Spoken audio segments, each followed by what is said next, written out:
আসসালামু আলাইকুম আরহামতুল্লাহি ওয়া বারাকাতুহু।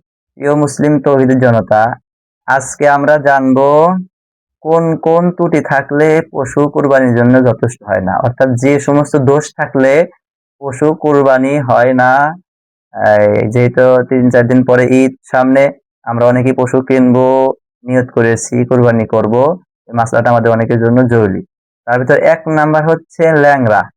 এমন ল্যাংড়া যেই পশুটা যে জায়গায় কুরবানি দেওয়া হবে তাকে, সেই জায়গা পর্যন্ত সে নিজ ইচ্ছায় যেতে পারে না, অথবা পশুর দলের সাথে সে পিছে পড়ে, হেঁটে তাদের সাথে যেতে পারে না, এমন ল্যাংড়া।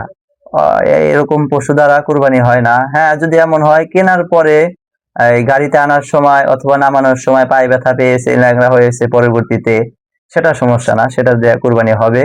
কিন্তু আগে থেকেই ল্যাংড়া থাকলে সেটা হবে না। ২ নাম্বার হচ্ছে আমরা এমন পশু কিনবো না যেটা দুর্বল, অসুস্থ, সে হেঁটে নিজ স্থান পর্যন্ত যেতে পারে না। যে জায়গায় কোরবানি দিবেন সেই জায়গা পর্যন্ত সে যেতে পারে না।